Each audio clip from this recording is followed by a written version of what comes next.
Temukan kasih-Mu, Kau bukan Tuhan yang jauh dariku. Ku panggil nama-Mu, ku dengar jawab-Mu. Kau Tuhan yang selalu dengar seruan hatiku. Ku cari wajah-Mu, temukan kasih-Mu. Kau bukan Tuhan yang jauh dariku. Ku panggil nama-Mu, ku dengar jawab-Mu. Kau Tuhan yang selalu dengar seruan hatiku. Sungguh indahkah Tuhan, menara perlindungan. Kau sumber kekuatan bagi semua orang yang membutuhkan. Sungguh indah Kau Tuhan, penuh kasih dan sayang. Kau tempat penghiburan bagi setiap yang membutuhkan. Dari wajah-Mu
Hallelujah, hallelujah.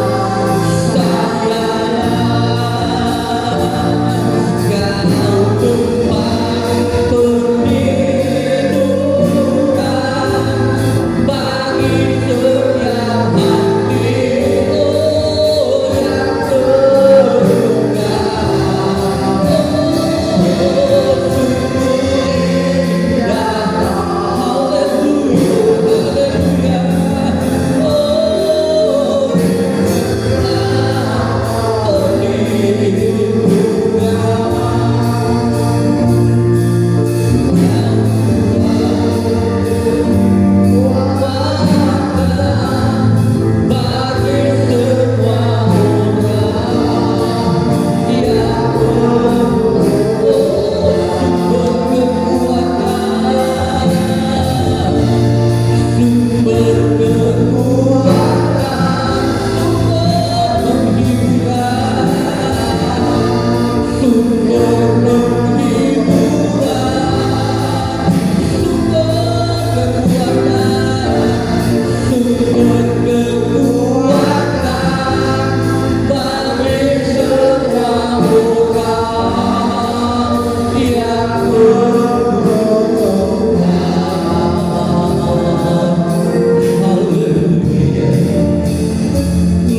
hari-hari ku lalui bersama dengan Yesus. Haleluya.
Pujian ini pujian lama mengajarkan kita untuk hari-hari yang kita lalui.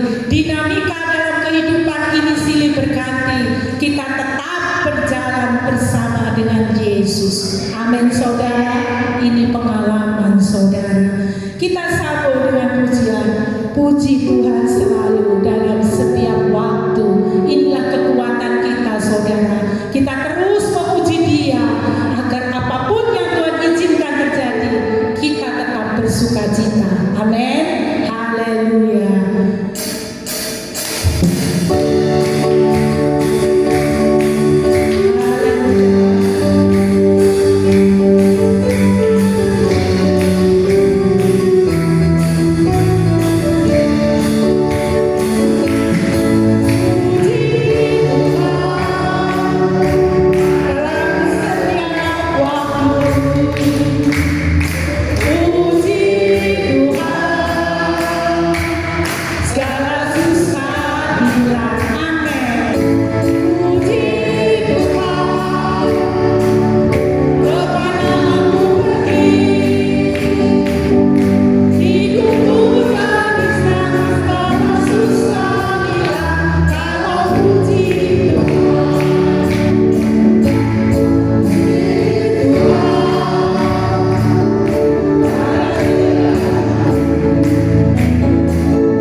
saudara sudah saksikan kemana saudara pergi dalam perjalanan, dalam apapun kegiatan saudara, saudara selalu memuji Tuhan. Saya juga ingin ceritakan.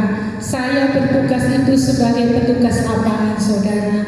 Terkadang saya harus pergi ke desa yang cukup jauh dari puskesmas, melewati sawah, istilahnya tuangan. Tuangan itu sebelah sawah, kiri sawah, kanan sawah.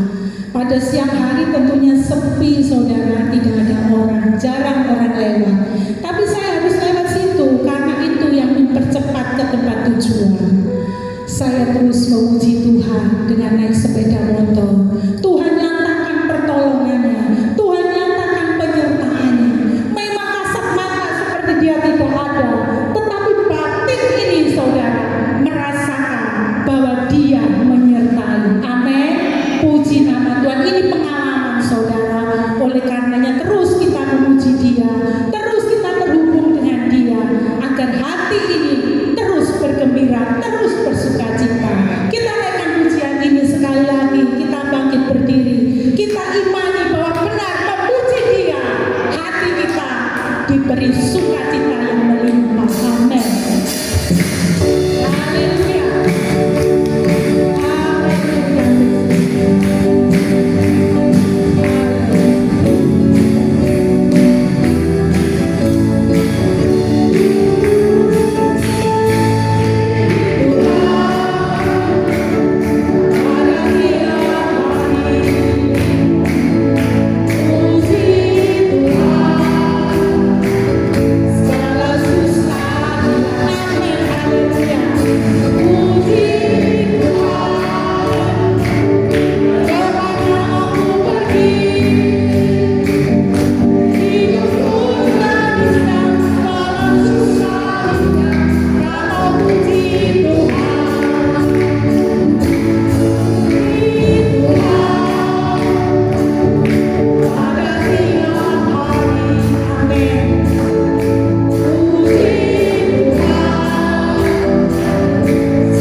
Puji nama Tuhan. Kita sambung dengan pujian. Pandang saja kepada Yesus, Dia yang penuh cinta. Ini loh, saudara, yang membuat hati kita terus melekat kepada Dia. Kita ingat cintanya. Kalau Dia mencintai, kita memandangnya pun dengan penuh rasa cinta. Disitulah kita rasakan pengalaman yang tidak bisa terkatakan, saudara. Tuhan mencintai saudara. Kita pandang dia juga dengan penuh cinta, penuh rasa hormat. Disitulah kita rasakan lawatannya. Haleluya. Pandang saja kepada Yesus, Dia yang penuh cinta. Amin. Haleluya. Haleluya, Yesus. Pandang saja kepada Yesus, Dia yang penuh cinta.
memandang Dia yang penuh cinta, mencintai kehidupan saudara dan kehidupan saya sampai pada pagi hari ini sebagaimana saudara dan saya ada karena cintanya. Amin saudara.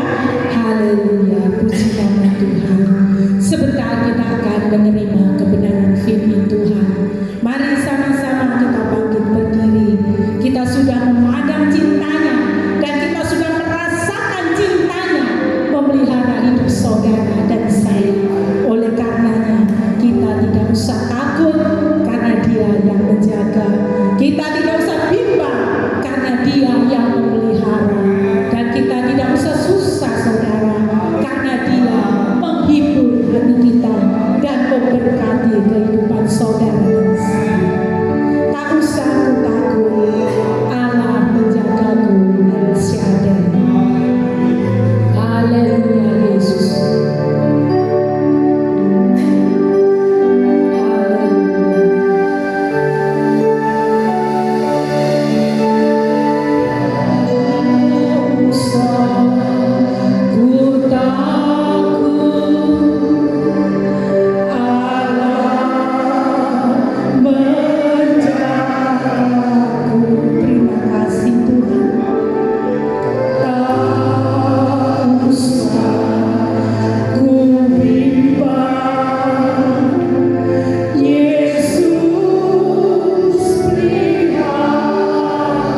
Tuhan, saya ucapkan selamat pagi, selamat kita berbakti dalam nama Tuhan Yesus.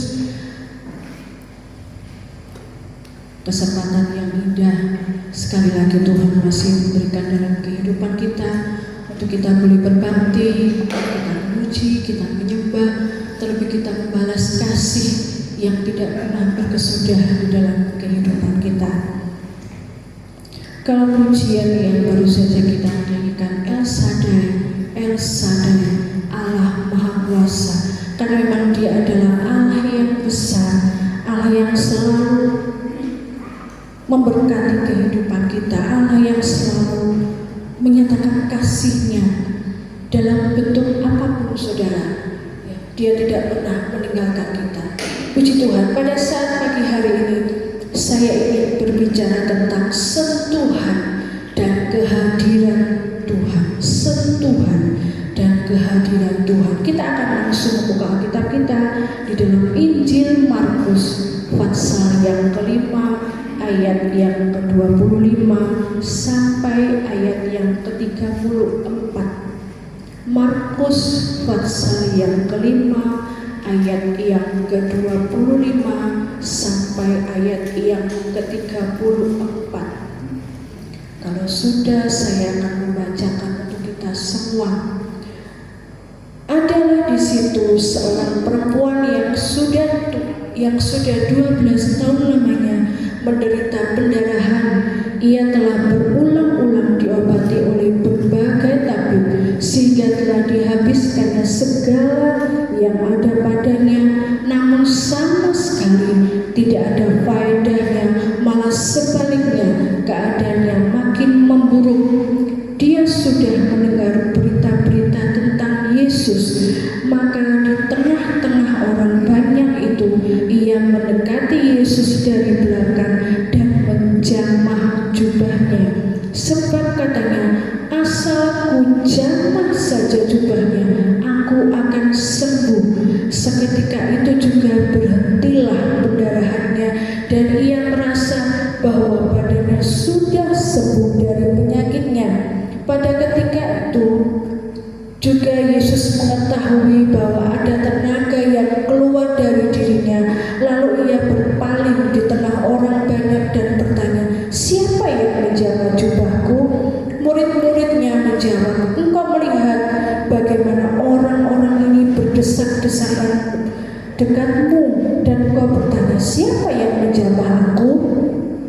Lalu ia memandang sekelilingnya untuk melihat siapa yang telah melakukan hal itu. Perempuan itu yang menjadi takut dan gemetar ketika mengetahui apa yang telah terjadi atas dirinya, tampil dan tersungkur di depan Yesus dan dengan tulus memberitahukan segala sesuatu kepadanya. Maka katanya kepada perempuan itu, hai anakku, imanmu telah menyelamatkan engkau. Pergilah dengan selamat dan sembuhlah dari penyakitmu. Puji Tuhan, Tuhan Yesus memberkati. Saudara, tentu kisah ini tidak asing lagi bagi kita. Ya, ada seorang perempuan yang sudah 12 tahun lamanya menderita pendarahan. Nah saudara, sudah berulang kali dia diobati, berbagai cara dilakukan, tetapi tidak ada hasilnya. Ya, tetapi perempuan ini tidak putus asa saudara. Pada saat dia mendengar tentang Yesus, di situ hatinya mulai tergerak. Hatinya mulai mempunyai semangat lagi untuk dia mendapatkan kesembuhan. Ya, ada kekuatan baru di dalam kehidupannya. Meskipun secara manusia kalau dilihat mungkin ya secara medis sudah tidak mungkin, tetapi perempuan ini dia mempunyai iman yang kuat kepada Tuhan. Dia mulai mengumpulkan imannya, dia mulai mengumpulkan kekuatannya. Ya. Dia ingin menunjukkan iman yang luar biasa. Yang pertama, dia ingin menunjukkan iman yang luar biasa itu melalui perkataannya, saudara. Kalau kalau kita membaca pada ayat yang ke-28, dia berkata, asal ku jamah saja jubahnya, aku akan sembuh. Kata-kata jamah itu berarti dia hanya menyentuh, menjamah itu berarti dalam artian bukan memegang. Kalau memegang berarti dengan 5 jari atau tangan dengan erat itu memegang. Tapi kalau menyentuh, ya kalau orang Jawa bilang jawil, dicolek, ku jamah saja ujung jubahnya, bukan menjamah yang bagian yang tidak, hanya ujung jubahnya. Pada saat dia berkata demikian, imannya bekerja, saudara. Aku akan sembuh. Saudara, apakah iman kita seperti iman perempuan ini? Apakah kita percaya hanya dengan menjamah saja, menyentuh saja, apa yang kita inginkan terwujud? Saya saja terus terang tidak mempunyai iman sebesar itu, saudara. Kadang masih ada keraguan di dalam hati saya. Tetapi perempuan ini mengajarkan, memberi contoh kepada kita bahwa iman yang Tuhan berikan di dalam kehidupan kita, kalau kita pergunakan dengan sungguh-sungguh, kita pergunakan sesuai dengan apa yang firman Tuhan katakan, iman itu bekerja sangat-sangat maksimal.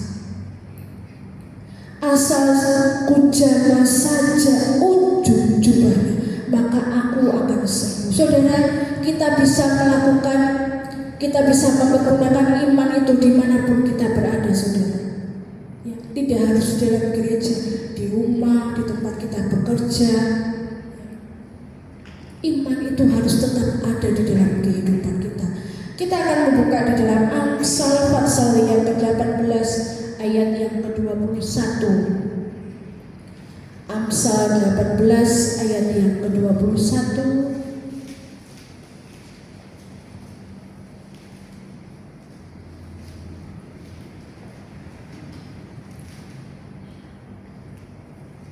Hidup dan mati dikuasai lidah. Siapa suka mengemakannya akan memakan buahnya. Apa kaitannya dengan iman, saudara? Kalau tadi saya katakan perempuan ini menunjukkan iman yang luar biasa melalui perkataannya. Jadi kata-kata asal ku jamah saja jubahnya aku akan sembuh itu bukan di dalam hati dia mengatakan, tetapi dia berucap, saudara. Ada kata-kata yang keluar dari mulutnya. Tetapi dikatakan di Amsal, hidup dan mati kita ini dikuasai oleh lidah. Lidah itu tidak bertulang, tetapi lidah itu tajam. Ya. Lidah itu tidak bertulang, tetapi dari lidah, dari perkataan kita, segala sesuatu yang baik, yang buruk itu ada.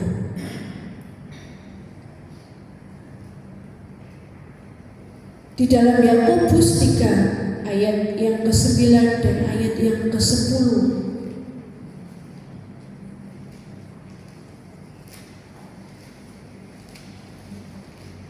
Yakobus 3 ayat yang ke-9 dan ayat yang ke-10. Dengan lidah kita memuji Tuhan Bapa kita, dan dengan lidah kita mengutuk manusia yang diciptakan menurut rupa Allah.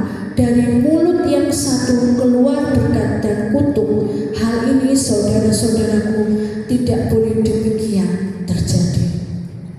Ada amin, saudara? Jadi biarlah mulut kita hanya mengucapkan perkataan yang menjadi berkat bagi orang lain. Biarlah dari perkataan kita boleh menyenangkan hati Tuhan. Dikatakan dari mulut yang satu keluar berkat dan kutuk. Ada dua, saudara. Yang pertama, dengan lidah kita bisa memuji Tuhan, kita bisa memuliakan Tuhan, meninggikan Tuhan, menyaksikan kebaikan Tuhan. menjadi berkat bagi orang lain, tetapi dari mulut juga kita bisa mengutuk manusia sesama kita yang diciptakan menurut gambar dan rupa Allah. Dari mulut kita bisa menjatuhkan orang lain. Dari mulut kita banyak hal terjadi. Kita mau menjadi yang bagaimana, saudara? Tuhan kembalikan pada kita masing-masing. Saudara, firman Tuhan ini sudah saya siapkan sebelum Bapak Gembala menyampaikan kamu khotbah. Itu jauh sebelum saya diberi tugas oleh Bapak Gembala. Jadi saya sudah mulai buat kalau reng-rengan, saudara. Jauh sebelum Bapak Gembala meminta saya menyampaikan firman pada saat pagi hari ini. Tidak tahu kenapa ada sering kali Tuhan taruh di dalam hati saya, saudara. Perkataan Tuhan taruh di dalam hati saya. Memang mungkin keras firman yang kita terima. Firman ini sebelum sampai kepada saudara, firman ini sampai kepada diri saya pribadi terlebih dahulu, saudara. Keras, tetapi inilah firman. Kalau kita hanya menerima yang lembek-lembek saja, apa artinya? Seperti bayi gak punya gigi.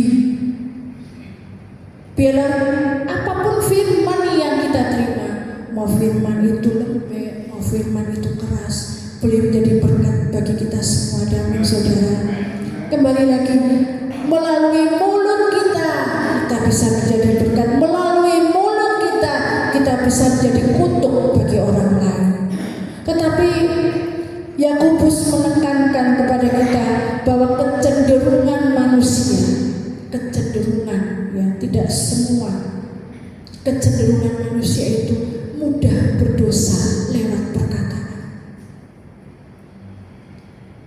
Yakobus mengingatkan kepada kita, kecenderungannya gampang orang berbuat dosa lewat kata-kata itu gampang, saudara. Sampai ada istilah, berbohong untuk kebaikan. Ada kan istilah seperti itu. Ini termasuk dosa putih. Ada dosa. Lebih baik kita memberitahu apa adanya, tapi untuk kebaikan, daripada kita berbohong untuk dosa.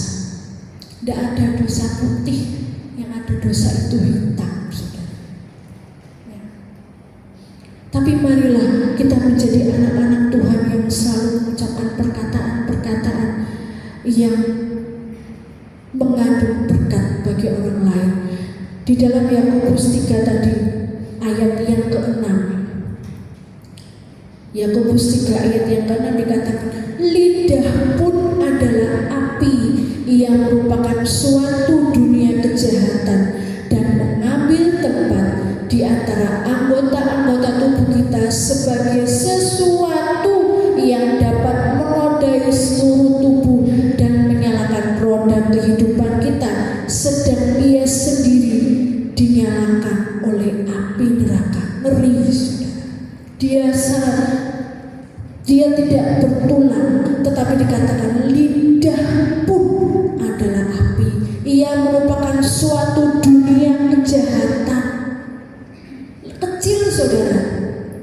Tapi Yakobus mengingatkan lidah itu api. Bayangkan, saudara, lidah yang sekecil ini dikatakan dunia kejahatan. Jadi sebagai anak-anak Tuhan, sudah seharusnya kita menjaga apa yang keluar dari mulut kita. Karena semakin hari kalau saya melihat di media sosial, terlebih khususnya di kalangan anak-anak muda itu tidak ada permisi bicara, ya. Kalau ngomong sama orang tua itu sudah tidak ada sopan santunnya, sudah. Orang tua ngomong satu kecap, balasannya berkecap-kecap. Orang tua ngomong satu kalimat, balasannya berkalimat-kalimat. Ditegur oleh guru, nantang sama guru. Jadi akhir zaman, saudara, dosa melalui perkataan itu sudah sangat ngeri. Tapi biarlah kita yang ada di tempat ini, kita menjadi berkat bagi Tuhan, kita menjadi berkat bagi siapapun. Lalu bagaimana supaya perkataan kita selalu menjadi berkat? Kita selalu minta bimbingan dari Roh Kudus. 2 Korintus pasal yang ke-10 ayat yang ke-5. 2 Korintus pasal yang ke-10 ayat yang ke-5.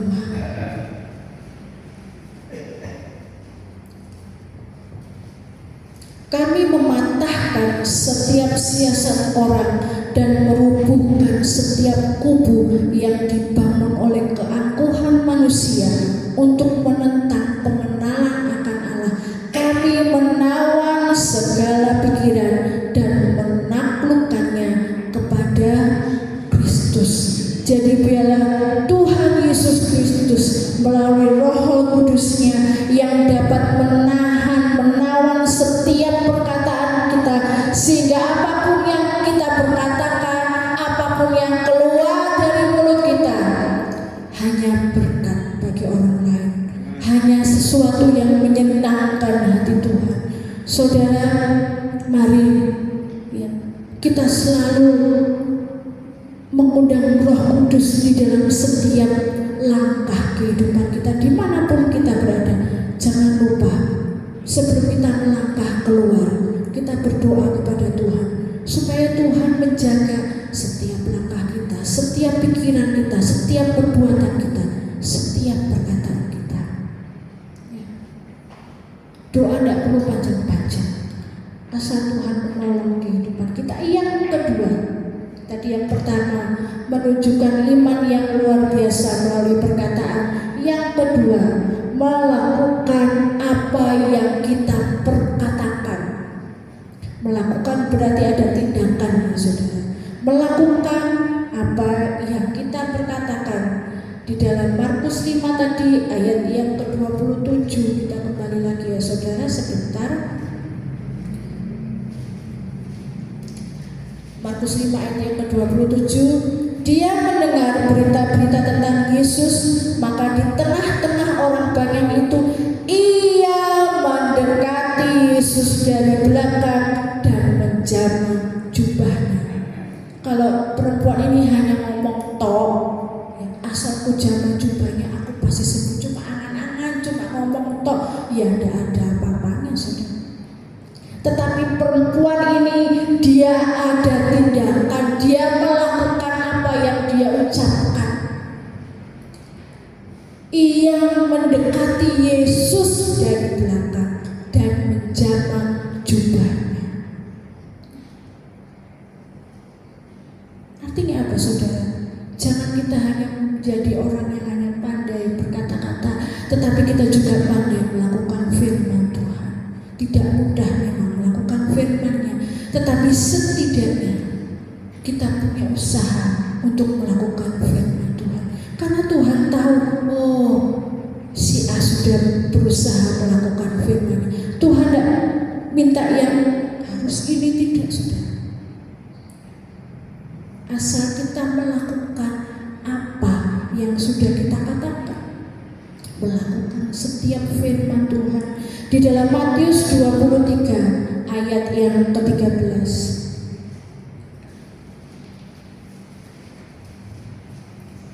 Matius 23 ayat yang ke-13 dikatakan, celakalah kamu hai ahli-ahli Taurat dan orang-orang Farisi, hai kamu orang-orang munafik, sebab persepuluhan dari selasi adas manis dan jintan kamu dibayar, tetapi yang terpenting dalam hukum Taurat kamu abaikan, yaitu keadilan dan belas kasihan dan kesetiaan.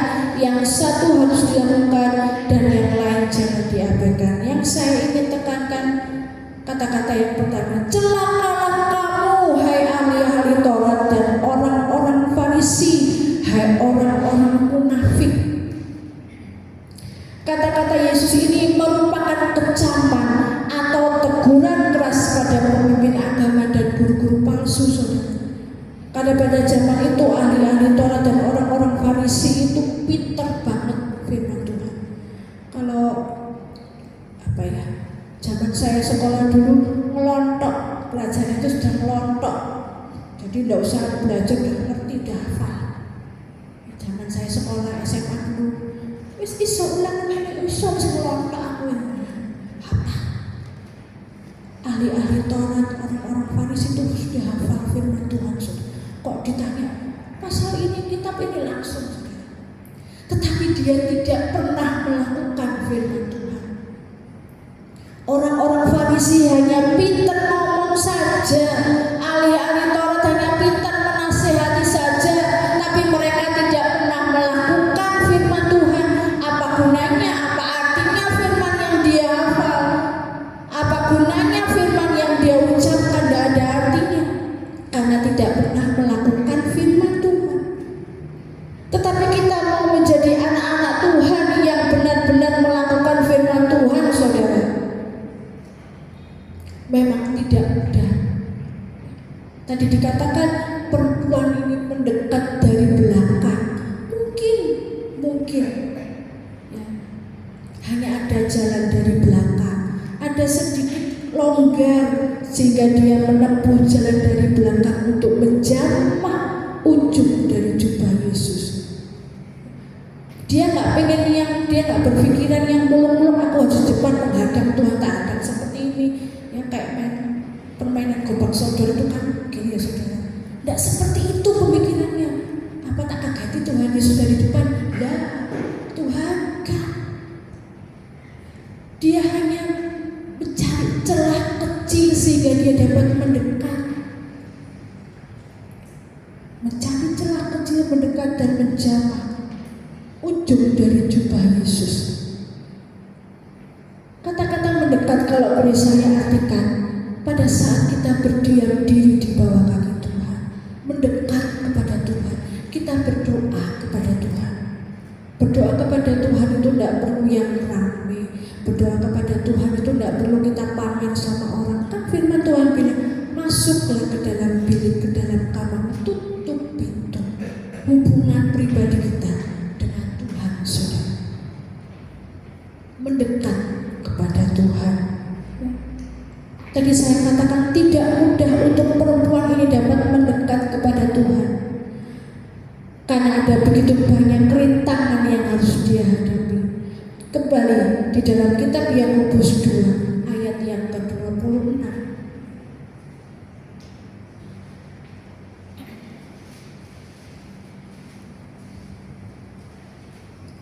Yakobus 2 ayat yang ke-26 dikatakan, sebab seperti tubuh tanpa roh adalah mati, demikian jugalah iman tanpa perbuatan-perbuatan adalah mati. Ada amin, saudara.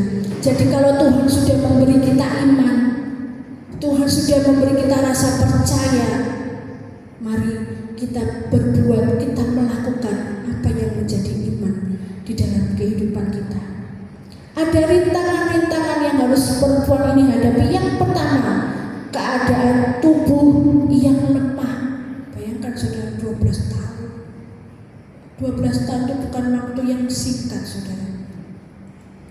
12 tahun dia menderita sakit berdarah. Tentu, kalau sekarang enak, saudara. Ya, ada transfusi darah, ada vitamin-vitamin A, ada makanan-makanan yang bisa menunjang untuk reproduksi sel darah merah lagi. Kalau pada zaman itu mungkin tidak ada, mungkin lemah, mungkin gemetar atau bagaimana. Yang kedua, banyaknya orang dengan keadaan tubuh yang lemah. Gak gampang ya saudara dia berdesak-desakan orang dengan orang banyak, ya kan. Saya jadi teringat tahun lalu pada saat ada pawai di depan, di Pagari, ya. Karena saya tahu saya pendek, saudara. Jadi saya ngedipi tempat di depan supaya saya tidak terhalang oleh orang lain. Kalau tidak dapat tempat di depan ya naik kursi, saudara. Karena saya tahu tubuh saya pendek, untuk berdesak-desakan dengan orang itu tidak mudah. Apalagi perempuan ini, wanita ini, saudara. Dengan keadaan tubuh yang lemah, dia sadar akan keadaannya. Rintangan yang harus dihadapi bukan tetapi orang banyak yang harus dihadapi. Yang ketiga, tradisi atau adat istiadat pada saat itu, sehingga dia disebut orang yang najis. Sama seperti orang yang berpenyakit kusta pada saat itu, saudara. Jadi ada banyak halangan, ada banyak rintangan yang mungkin kalau dia tidak mempunyai iman yang besar, dia tidak berusaha maju, dia tidak berusaha untuk menjamah jubah Yesus. Karena dengan banyaknya rintangan yang ada di depannya, bisa saja melemahkan imannya. Tetapi perempuan ini tetap teguh imannya. Karena dia ingin apa? Dia ingin memperoleh kesembuhan. Dia ingin dijamah oleh Tuhan. Saudara, di dalam kehidupan kita pada saat ini juga ada rintangan-rintangan yang terkadang membuat kita jauh sedikit dari Tuhan. Saya pun mengalami ya, seperti hari Selasa kemarin ibu-ibu tahu saya pulang selesai ibu FA, saya baru kembali ke rumah ya, karena ada pekerjaan yang harus saya selesaikan. Ada rasa malas, ada rasa capek, ada banyaknya kegiatan dan tugas yang harus kita hadapi, yang terkadang membuat kita susah, malas untuk mendekat kepada Tuhan. Ya. Tapi kita mencontoh wanita perempuan ini, saudara. Dia mengumpulkan kekuatannya untuk dia mendekat kepada Tuhan. Yang kedua tadi, melakukan, berarti ada tindakan. Yang ketiga, saudara, menjamah atau melakukannya dengan iman. Kalau kita melakukan tapi tanpa iman, ya kosong. Tetapi kalau kita melakukannya dengan iman, Tuhan akan melihat semuanya itu. Dari tadi saya berbicara iman. Seberapa pentingnya iman itu buat kita sebagai orang-orang percaya, saudara. Penting. Yang pertama, iman adalah dasar dari keselamatan kita. Tanpa iman, kita tidak akan diselamatkan oleh Tuhan. Yang kedua, iman adalah bukti dari yang tidak kelihatan, dari yang kita harapkan, dan dari yang kita percaya bahwa Allah itu ada. Yang selanjutnya, iman itulah yang membuat kita yakin untuk kita bertindak. Dan selanjutnya, imanlah yang dapat membangun hubungan kita dengan Tuhan. Tuhan tidak kelihatan, saudara. Kalau kita tidak beriman, apakah kita mau berdoa? Tidak. Mana Tuhan gak kelihatan? Ngapain aku berdoa sama Tuhan gak kelihatan? Tapi kita beriman kepada Tuhan yang membuat kita bisa berhubungan dengan Tuhan. Dan iman adalah pemberian atau karunia dari Tuhan. Tidak semua orang mempunyai iman, saudara. Tetapi kita adalah anak-anak Tuhan yang istimewa, yang Tuhan berikan iman. Jadi iman itu sangat penting, saudara, dalam kehidupan kita. Karena melalui iman kita diselamatkan. Melalui iman kita mempunyai pengharapan. Melalui iman kita percaya akan keberadaan Tuhan. Melalui iman yang membuat kita bisa melakukan setiap firman Tuhan. Dengan iman yang membuat kita mempunyai hubungan spesial dengan Tuhan. Itu iman di dalam kehidupan kita. Di dalam Ibrani pasal yang ke-11 ayat yang ke-6.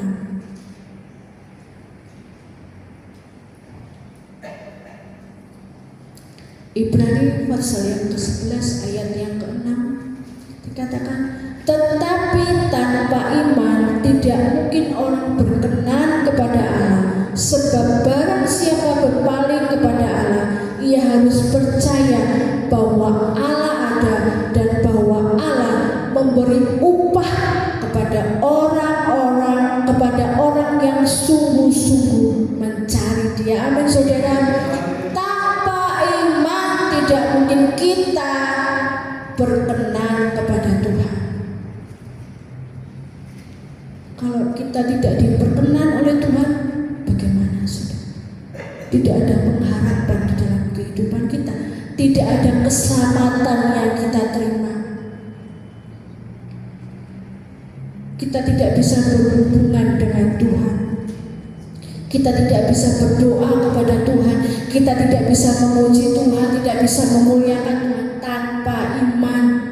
Tetapi karena iman kita diselamatkan, karena iman kita diberkati, karena iman kita mempunyai hubungan yang spesial dengan Tuhan.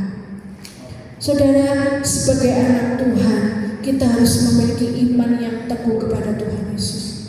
Jangan sampai kita ke gereja atau kita beribadah hanya pengen ketemu, hanya pengen cari berkatnya saja. Tetapi yang terpenting adalah kita mencari yang empunya berkat.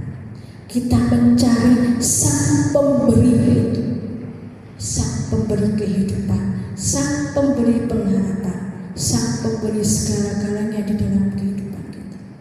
Yang keempat, tersyukur dan bersyukur. Kita kembali lagi di dalam Markus pasal yang kelima tadi, ayat yang ke-33.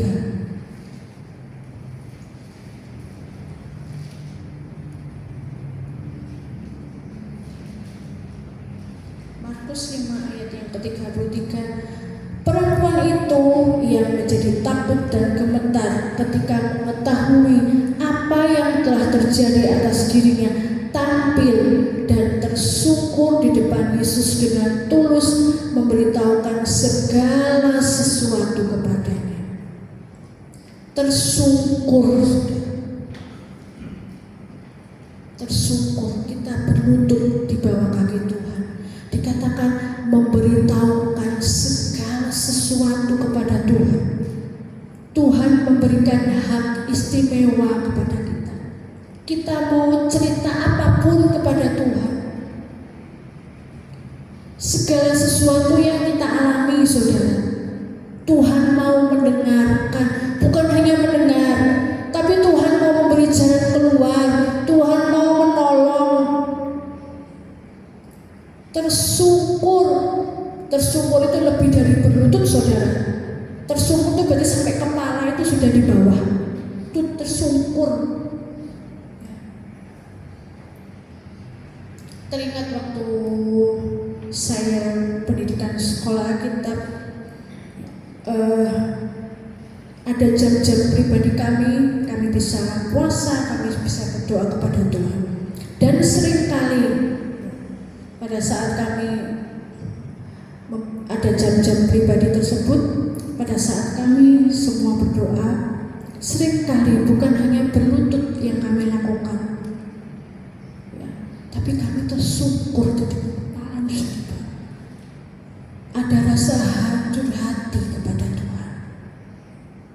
Ada rasa Tuhan, rasanya tidak ada yang tertutup di hadapan Tuhan, saudara. Kalau sudah dikatakan tersyukur itu, ini aku Tuhan. Rasanya kita tidak ada apa-apanya di hadapan Tuhan, saudara. Tersyukur dan bersyukur kepada Tuhan. Karena apa? Karena Tuhan sudah menyelamatkan kita. Tuhan sudah menolong. Tuhan sudah memberkati kehidupan kita. Apa yang dapat kita balas kepada Tuhan selain ucapan syukur kita kepada Tuhan? Tidak akan cukup, saudara, apa yang kita punya sekarang untuk kita berikan kepada Tuhan. Dengan semua berkat, dengan semua kesehatan, keluarga yang baik, anak-anak yang Tuhan berkati, tidak cukup rasanya kita membalas kebaikan Tuhan. Tetapi mari kita menjadi anak-anak Tuhan yang selalu bersyukur kepada Tuhan. Karena apa, saudara? Tuhan sudah menunjukkan kesetiaannya di dalam kehidupan kita. Di dalam 1 Korintus pasal yang ke-10 ayat yang ke-13. 1 Korintus pasal yang ke-10 ayat yang ke-13.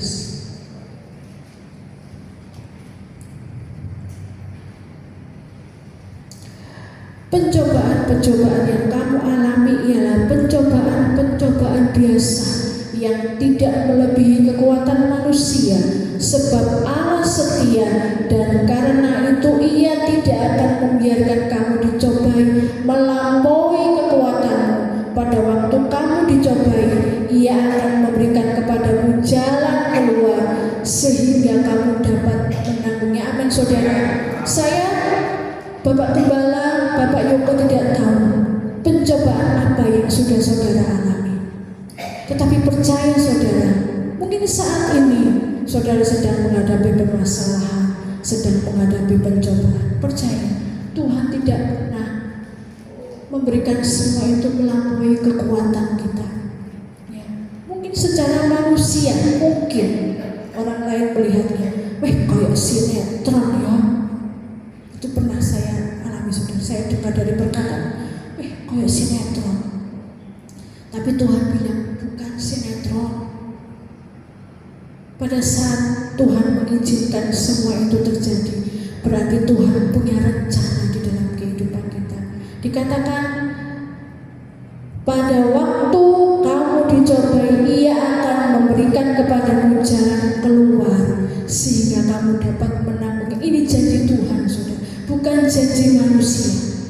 Janji Tuhan, besar kecil, pencobaan, permasalahan, ujian yang kita hadapi, Tuhan janji Dia akan memberikan jalan keluar kepada kita. Jadi bagaimana kita tidak bersyukur kepada Tuhan? Karena semua yang kita alami ada janji Tuhan di situ. Filipi 4 ayat yang ke-19. Filipi 4 ayat yang ke-19.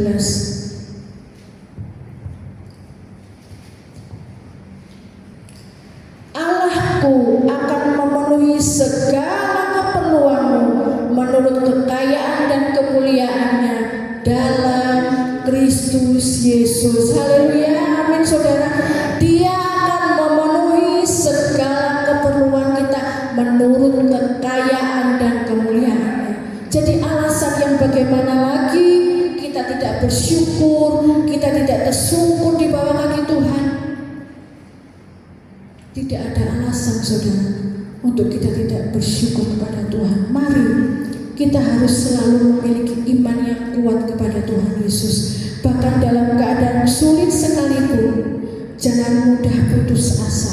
Seperti wanita tadi, dia tidak mudah putus asa, terus mencari pertolongan dari Tuhan dan berani bertindak dengan iman. Percaya pertolongan Tuhan selalu tepat dan selalu bersyukur atas semua yang sudah Tuhan perbuat di dalam kehidupan kita. Supaya apa? Seperti judul saya tadi, supaya kita dapat merasakan sentuhan dan kehadiran Tuhan di dalam setiap waktu di dalam kehidupan kita. Dan saudara, mari kita selalu rindu sentuhan dan kehadiran Tuhan dimanapun kita berada di dalam setiap waktu kehidupan kita. Puji nama Tuhan. Firman Tuhan tidak saya panjangkan. Saya undang pemain musik maju ke depan. Kita akan nyanyikan pujian Dengan Apa Ku Balas. Dengan apa akan ku balas? Dia terlalu baik saudara di dalam kehidupan kita. Mari saya undang kita sama-sama bangkit berdiri.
menjadi sumber kekuatan, sumber jawaban, sumber penolong bagi kami ya Tuhan.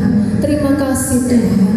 Ajar kami senantiasa Tuhan, baik setiap perkataan, perbuatan, pikiran kami, biarlah semuanya seturut sesuai dengan kehendak firman Tuhan.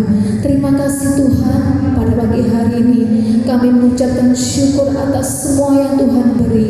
Biarlah firman-Mu saat ini kami percaya menjadi berkat bagi kami semua yang hadir pada pagi hari ini. Terima kasih Tuhan Yesus, terima kasih. Dan juga pada pagi hari ini Tuhan, berkati hamba-Mu yang sudah menyampaikan firman Tuhan. Tuhan mau pakai hamba-Mu lebih hari, lebih heran, lebih setia melayani Engkau dengan sungguh. Terima kasih Tuhan Yesus, berkati juga keluarga pastori pada pagi hari ini. Bapak Gembala dengan kekuatan dan kesehatan dari yang sempurna dari surga. Terima kasih Tuhan Yesus, terima kasih.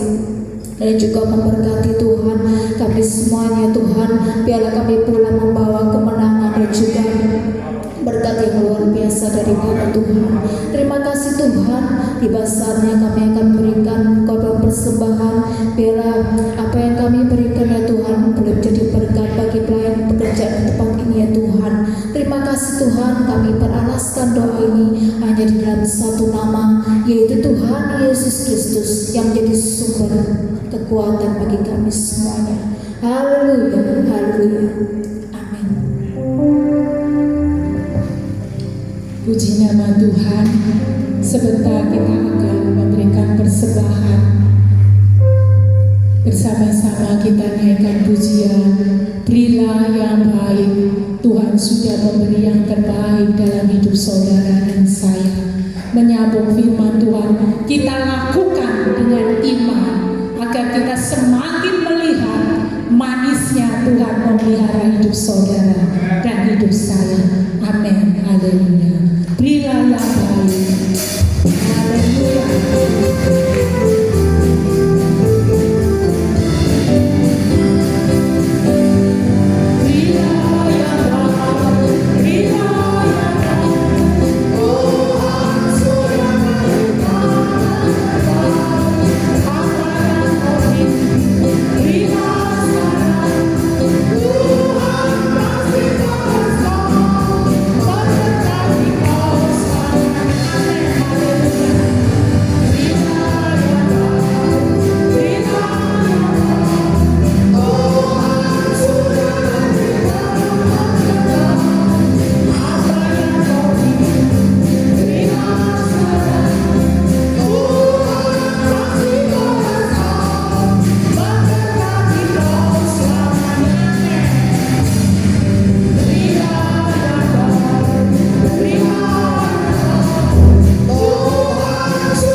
mengatur kehidupan kami.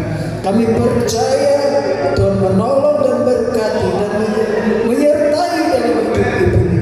Di dalam nama Tuhan Yesus kami berdoa, Tuhan menolong, menyertai, dan Tuhan akan mengadakan sesuatu yang mustahil bagi manusia, tidak perkara yang mustahil bagi Allah. Haleluya. Terima kasih Tuhan. Terima kasih Yesus. Haleluya. Tak usah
dan segala batas siang dan malam, selatan, utara, timur dan barat.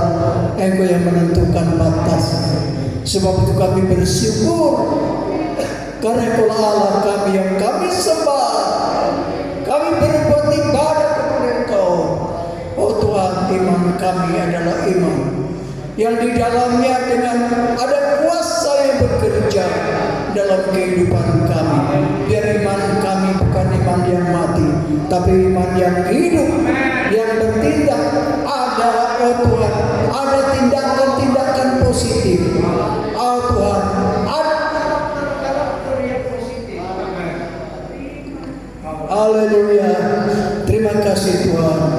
Terima kasih Tuhan, Engkau memberikan kepada kami, sudah memberkati kami pagi ini dengan segala berkat-Mu dari surga, berkat yang heran bagi kami anak-anak sidang jemaat, bahkan dalam keluarga pun yang berada dimanapun Tuhan, berkat-Mu menyertai bagi kami semua, berkat-berkat rohani, tapi juga berkat-berkat jasmani Tuhan.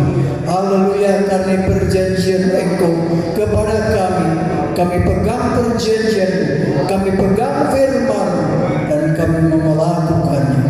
Segala pujian bagi nama Tuhan. Terima kasih buat semua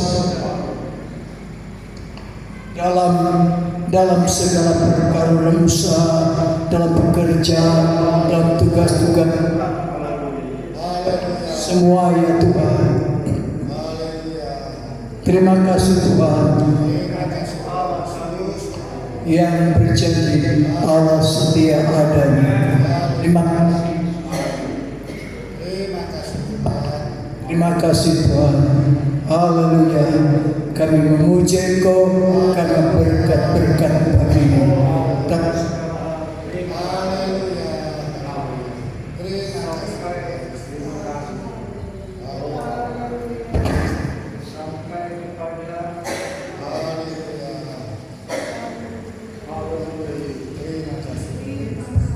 Sampai kepada keluarga-keluarga anak-anak semua yang berada di luar kota, Engkau juga memberkati, memelihara, menyertai dalam bekerja, tugas-tugas bekerja Tuhan, lewat darat udara jaga Tuhan.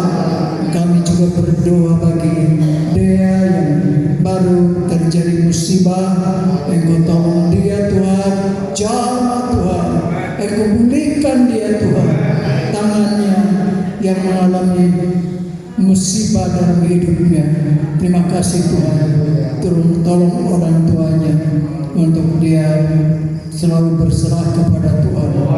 Tuhan pasti menolongnya. Terima kasih buat semua berkat-Mu, baik kepada anak-anak yang masih sekolah kuliah, semua diberkati, disertai, dijaga oleh Tuhan dalam segala hal. Haleluya. Terima kasih Tuhan.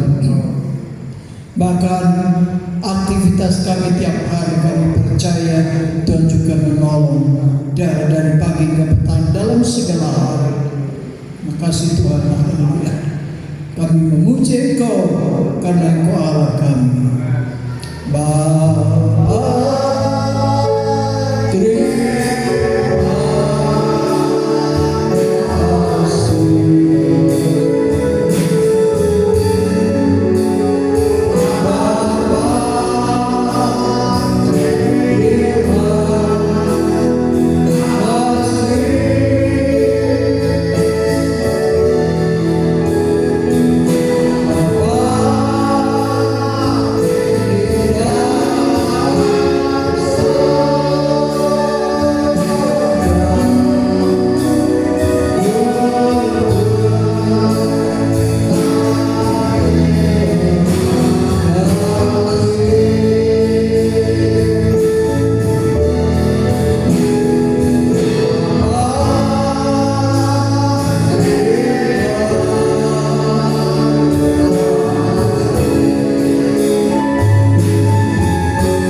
semua berkat-berkat-Mu bagi kami semua sampai kepada keluarga. Untuk anak-anak pulang serta pimpin kawal, dan kami percaya sampaikan di rumah dalam sejahtera. Terima kasih Tuhan. Lalu dan sekarang saudara-saudara yang dikasih dan diberkati oleh Tuhan, pulanglah di dalam anugerah dan sejahtera dari Allah Bapa, dalam kasih dan kemurahan oleh Tuhan kita Yesus Kristus, dan di dalam persekutuan oleh Allah Roh Kudus, sehingga sukacita menyertai, pemeliharaan menyertai kita semua sampai Maranatha. Semua berkat-berkat ini kami sudah menerima di dalam nama Tuhan Yesus Kristus. Semua berkata dengan yakin, haleluya, amin.